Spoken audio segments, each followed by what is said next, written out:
ನಮಸ್ಕಾರ, ನೀವು ನೋಡ್ತಾ ಇದ್ದೀರಾ PTV ನ್ಯೂಸ್ ಕನ್ನಡ. ನಾನು ವಸಂತ್ ವೈಷ್ಣವ್. ಕೃಷಿಯಲ್ಲಿ ಹೊಸ ಪ್ರಯೋಗಗಳಿಗೆ ರೈತರು ಮುಂದಾಗ್ತಿದ್ದಾರೆ. ಸಾಂಪ್ರದಾಯಿಕ ಬೆಳೆಗಳ ಜೊತೆಗೆ ಹೂಗಳ ಕೃಷಿಯಲ್ಲೂ ಕೂಡ ರೈತರು ಉತ್ತಮ ಆದಾಯವನ್ನ ಗಳಿಸಿದ್ದಾರೆ. ಇದಕ್ಕೆ ಉತ್ತಮ ಉದಾಹರಣೆ ಬೆಂಗಳೂರು ಗ್ರಾಮಾಂತರ ಜಿಲ್ಲೆಯ ವಾಗಟ್ಟ ಗ್ರಾಮ ಪಂಚಾಯಿತಿ ವ್ಯಾಪ್ತಿಯ ದೇವಶೆಟ್ಟಿಹಳ್ಳಿಯ ರೈತ ಅವಲಪ್ಪ. ನಿಜ, ಪಾಲಿ ಹೌಸ್ನಲ್ಲಿ ಜರ್ಬೆರ ಹೂಗಳನ್ನು ಬೆಳೆಸುತ್ತಿರುವ ಅವಲಪ್ಪ ಬಣ್ಣದ ಹೂಗಳ ಮೂಲಕ ಉತ್ತಮ ಲಾಭವನ್ನು ಗಳಿಸಿದ್ದಾರೆ. ಮದುವೆ ಸೇರಿದಂತೆ ವಿವಿಧ ಶುಭ ಸಮಾರಂಭಗಳಲ್ಲಿ ಕೂಡ ಜರ್ಬೆರ ಹೂಗಳಿಗೆ ಭಾರಿ ಬೇಡಿಕೆ ಇದ್ದು ಇದೀಗ ರೈತರ ಮುಖದಲ್ಲಿ ಮಂದಹಾಸ ಮೂಡಿಸಿದೆ. ಆ ಕುರಿತ ಒಂದು ರಿಪೋರ್ಟ್ ಇಲ್ಲಿದೆ ನೋಡಿ. ಇನ್ನು ಜರ್ಬೇರಾ ಹೂವಿನ ಕೃಷಿಯ ವಿಶೇಷತೆ ಏನು, ರೈತರಿಗೆ ಎಷ್ಟು ಲಾಭ ತಂದುಕೊಡ್ತಾ ಇದೆ ನೋಡೋಣ ಈ ವರದಿಯಲ್ಲಿ. ಕಣ್ಮನ ಸೆಳೆಯುವ ಬಣ್ಣದ ಹೂಗಳು, ಎಲ್ಲೆಡೆ ಅರಳಿರುವ ಜರ್ಬೇರಾ ಹೂಗಳು, ಕೆಂಪು, ಹಳದಿ, ಪಿಂಕ್ ಸೇರಿದಂತೆ ಸುಮಾರು 6 ವಿಧದ ಬಣ್ಣಗಳಲ್ಲಿ ಅರಳಿರುವ ಈ ಹೂಗಳು ನೋಡುಗರ ಗಮನ ಸೆಳೆಯುತ್ತಿವೆ. ಅವಲಪ್ಪ ಅವರು ಸುಮಾರು 5 ಎಕರೆಗೂ ಹೆಚ್ಚು ಪ್ರದೇಶದಲ್ಲಿ ಜರ್ಬೇರಾ ಹೂಗಳ ಕೃಷಿ ಮಾಡ್ತಾ ಇದ್ದಾರೆ. ಪಾಲಿ ಹೌಸ್ ವ್ಯವಸ್ಥೆಯಲ್ಲಿ ಹೂಗಳನ್ನು ಬೆಳೆಸುವುದರಿಂದ ವಾತಾವರಣದ ಪರಿಣಾಮವನ್ನ ನಿಯಂತ್ರಿಸಲು ಸಾಧ್ಯವಾಗ್ತಾ ಇದೆ. ಹೀಗಾಗಿ ಗುಣಮಟ್ಟದ ಹೂಗಳನ್ನ ಬೆಳೆಯಲು ಅನುಕೂಲವಾಗಿದ್ದು ಮಾರುಕಟ್ಟೆಯಲ್ಲೂ ಉತ್ತಮ ಬೇಡಿಕೆ ಸಿಗ್ತಾ ಇದೆ. ಜರ್ಬೇರಾ ಹೂಗಳಿಗೆ ಸಾಮಾನ್ಯ ದಿನಗಳಿಗಿಂತ ಮದುವೆ, ನಿಶ್ಚಿತಾರ್ಥ, ಗೃಹ ಪ್ರವೇಶ ಸೇರಿದಂತೆ ವಿವಿಧ ಶುಭ ಸಮಾರಂಭಗಳ ಸಂದರ್ಭದಲ್ಲಿ ಹೆಚ್ಚಿನ ಬೇಡಿಕೆ ಕಂಡುಬರ್ತಾ ಇದೆ. ಅಲಂಕಾರ, ಹೂವಿನ ಬೊಕ್ಕೆ ಸೇರಿದಂತೆ ಹಲವು ರೀತಿಯಲ್ಲಿ ಜರ್ಬೇರಾ ಹೂಗಳನ್ನು ಬಳಸಲಾಗ್ತಾ ಇದೆ. ಹೀಗಾಗಿ ವರ್ಷವಿಡೀ ಈ ಹೂಗಳಿಗೆ ಮಾರುಕಟ್ಟೆಯಲ್ಲಿ ಬೇಡಿಕೆ ಇರುವುದರಿಂದ ರೈತರಿಗೆ ಉತ್ತಮ ಆದಾಯದ ಮೂಲವಾಗಿದೆ. ಕೇವಲ ಹೂವು ಬೆಳೆಸುವುದಷ್ಟೇ ಅಲ್ಲ, ಬೆಳೆದ ಹೂಗಳನ್ನು ಮಾರುಕಟ್ಟೆಗೆ ತಲುಪಿಸುವಲ್ಲಿ ರೈತರು ಹೆಚ್ಚಿನ ಗಮನ ಹರಿಸ್ತಾ ಇದ್ದಾರೆ.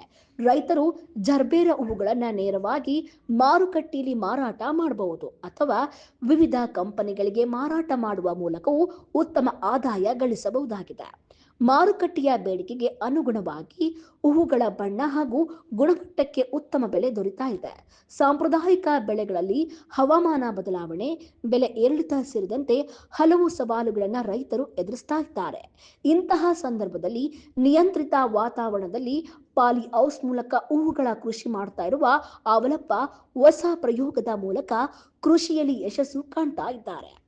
ಕಷ್ಟಪಟ್ಟು ಬೆಳೆದ ಹೂಗಳಿಗೆ ಉತ್ತಮ ಬೆಲೆ ಸಿಕ್ಕಾಗ ರೈತನ ಶ್ರಮಕ್ಕೆ ತಕ್ಕ ಪ್ರತಿಫಲ ಸಿಗುತ್ತದೆ. ಇದೇ ಕಾರಣಕ್ಕೆ ಜರ್ಬೇರಾ ಹೂಗಳ ಕೃಷಿ ರೈತರ ಪಾಲಿಗೆ ಲಾಭದಾಯಕ ಕೃಷಿಯಾಗಿ ಹೊರಹೊಮ್ಮುತ್ತಾ ಇದೆ. ಕೃಷಿಯಲ್ಲಿ ಹೊಸ ಪ್ರಯೋಗಗಳನ್ನು ಅಳವಡಿಸಿಕೊಂಡರೆ ಸಾಂಪ್ರದಾಯಿಕ ಕೃಷಿಯ ಜೊತೆಗೆ ಪರ್ಯಾಯ ಬೆಳೆಗಳ ಮೂಲಕವೂ ಉತ್ತಮ ಆದಾಯ ಗಳಿಸಬಹುದು ಎಂಬುದಕ್ಕೆ ಜರ್ಬೇರಾ ಹೂಗಳ ಕೃಷಿಯೇ ಸಾಕ್ಷಿಯಾಗಿದೆ. ಕ್ಯಾಮ್ರಾ ಪರ್ಸನ್ ಪ್ರಕಾಶ್ ಜೊತೆ ರವಿಯನ್, PTV ನ್ಯೂಸ್ ಕನ್ನಡ, ಬೆಂಗಳೂರು. ಅವಲಪ್ಪ ನಾವು ಯೋಚನೆಗೆ ಆಗ್ತಾಯಿದ್ರಿ, ಬೇರೆ ಬೆಳೆ ಹಾಕ್ತೀರಿ ಆಗ್ತಾ ಇರಲ್ಲ, ಕಮ್ಮಿ ರೇಟ್ ಸಿಕ್ಕಲ್ಲ, ಒಂಥರ ರೇಟ್ ಸಿಗ್ತದೆ, ಒಂಥರ ರೇಟ್ ಸಿಕ್ಕಲ್ಲ. ಇದಾದ ಮೇಲೆ ನಂಗೆ ಅನುಕೂಲ ಪರವಾಗಿಲ್ಲ. ನಮಗೆ ಸೋಮವಾರನೀಗ ಮಂಗಳವಾರ ಶುರು ಮಾಡಬೇಕು ಕಟಿಂಗ್ ಮಾಡಿ. ನಾಟಿ ಮಾಡಿ ಎಷ್ಟು ದಿನಕ್ಕೆ ಬರುತ್ತೆ ಸರ್? ನಾಟಿ ಮಾಡಿ 2-3 ತಿಂಗಳು. ಹಬ್ಬಗಳಿಗೆ ಯಾವ ಥರ ಡಿಮ್ಯಾಂಡ್ ಆಗುತ್ತಾನೆ ಇಲ್ಲಿ? ಹಬ್ಬಕ್ಕೆ ಡಿಮ್ಯಾಂಡು. ಮಾರ್ಕೆಟ್ಗೆ ಹೋಗ್ತಾ ಅಂತಾರೆ, ಇಲ್ಲ ಒಂದು ನಿಮ್ಮ ಹತ್ರ? ಇಲ್ಲ, ಮಾರ್ಕೆಟ್ಗೆ ಹೋಗುತ್ತೆ. ಬೇರೆ ಕಡೆ ನಮ್ಮ ಬಾಮೈಂದ ಫೋನ್ ಹಾಕ್ತಾರೆ, ಅವ್ರು ಎಲ್ಲರೂ ಬೇಕಾದ್ರೆ ಕಳಿಸ್ತಾ ಇರ್ತೀವಿ. ನೀವೇ ತಗೊಂಡು ಹೋಗ್ತೀರಾ ಮಾರ್ಕೆಟ್ಗೆ? ಅವರೇ ಬರ್ತಾರೆ ಮಾರ್ಕೆಟ್? ಇಲ್ಲ, ಮಾರ್ಕೆಟ್ ನಾವು ಹೋಗ್ತೀವಿ. ನೀವು ತಗೊಂಡು ಹೋಗ್ತೀರಾ? ನನ್ನ ಮಾಮೈದನ್ಕ ಆಟೋ ಕೊಡ್ತಾರೆ, ಆಟೋ ಕೊಟ್ಟರೆ ನಮ್ಗೆ ಆಟೋ ಕೊಡ್ತಾರೆ, ಅವ್ರ ಲೆಕ್ಕದಾಗ ನಾವು ಕಳಿಸ್ತೀವಿ. ಅಲ್ಲ ಸರ್, ನಮ್ಮ ಹೆಸರು ಅರುಣ್ ಅಂದ್ಬಿಟ್ಟು. ಇದು ಜರ್ಬೇರಾ ನಮ್ಮದು 4-5 ಎಕರೆ ಇದೆ. ಇದು ಮಾಮೂಲಿ ಲೋಕಲ್ ಚಿಲ್ಲರೆ ಬೆಳೆಕ್ಕಿಂತ ಇದು ಒಳ್ಳೆ ಆದಾಯ ಇದೆ. ಗೌರ್ಮೆಂಟ್ ಕಡೆಯಿಂದನೂ ಅನುಕೂಲ ಇದೆ, ಸಬ್ಸಿಡಿ ಎಲ್ಲ ಸಿಗುತ್ತೆ. ಹಾಕ್ಕೊಂಡ್ರೆ ಎಲ್ಲ ರೈತರಿಗೂ ತುಂಬ ಒಳ್ಳೆಯದಾಗುತ್ತೆ. ಶ್ರದ್ಧೆಯಿಂದ ಕೆಲಸ ಮಾಡಬೇಕು. ಎಷ್ಟು ವರ್ಷ ಆಯಿತು ಸರ್ ಇದು? ಸರ್ ಇದು ನಾವು ಮಾಡಿ ಒಂದು 5-6 ವರ್ಷ ಆಯಿತು. 5-6 ವರ್ಷ ಆಯಿತು. ಒಳ್ಳೆ ಇನ್ಕಮ್ ಇದೆ. ಕರೆಕ್ಟಾಗಿ ಮಾಡಿದ್ರೆ ಎಲ್ಲ ಮ್ಯಾರೇಜ್ ಇದ್ದರೆ ಇದೆಲ್ಲ ಆರಾಮಾಗಿ ಪರ್ಚೇಸ್ ಮಾಡಿ ಹೋಗ್ತಾರೆ. ಹಬ್ಬಗಳಿಗೆ ಯಾವ ಥರ? ಹಬ್ಬಗಳಿಗೆ ಹೋಗಲ್ಲ ಸರ್, ಇದು ಎಲ್ಲ ಮ್ಯಾರೇಜ್, ಎಲ್ಲ ಮದುವೆಗಳು.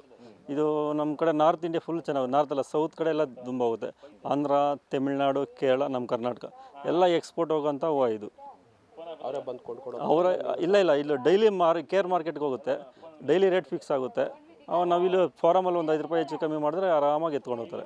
ಕ್ವಾಲಿಟಿ ಚೆನ್ನಾಗಿದ್ರೆ ಒಳ್ಳೆ ಲಾಭ ಇದೆ. ಚಿಲ್ಲರೆ ಬೆಳೆಗಿಂತ ಡಬಲ್ ಲಾಭ ಇದೆ ಇದರಲ್ಲಿ. ಹೌದು ಸರಿ, ನಾವೆಲ್ಲ 5-6 ಎಕರೆ ಇದೆ ನಮ್ಮದು. ಜರ್ಬೇರಾ ಎಲ್ಲ ಜರ್ಬೇರಾನೇ. ಪಾಲಿಹೌಸಲ್ಲಿ ತುಂಬ ಇದೆ. ಇದು ಒಳ್ಳೆ ಬೆಳೆ, ಇದರಲ್ಲಿ ಒಳ್ಳೆ ಇನ್ಕಮ್ ಇದೆ. ಇದು ಏನಂದರೆ ಸುಮಾರು ಒಂದು ಇವಾಗ ಚಿಲ್ಲರೆ ಬೆಳೆ ಆಗಿದ್ರೆ ಬೇರೆ ಒಂದು 3 ತಿಂಗಳು 4 ತಿಂಗಳು ಇದು ಹಂಗಲ್ಲ, ಸುಮಾರು ಒಂದು 8 ರಿಂದ 10 ವರ್ಷ ಬರುತ್ತೆ ಇದು. ಒಂದು ಸರಿ ನಾಟಿ ಮಾಡಿದ್ರೆ 8 ರಿಂದ 10 ವರ್ಷ ಬರುತ್ತೆ. ಆವಾಗ ಇದು ಡೈಲಿ ಪ್ರತಿ 2 ದಿವ್ಸಕ್ಕೆ ಒಂದು ದಿವಸ ಕಂಪಲ್ಸರಿ ಕಟಾವು ಬರುತ್ತೆ. ಇಲ್ಲ, ಇದಕ್ಕೆ ಲೇಬರ್ಸ್ ಒಂದು ಎಕರೆಗೆ ಅಂದರೆ ಒಂದು 6-7 ಜನ ಇರಬೇಕಾಗುತ್ತೆ.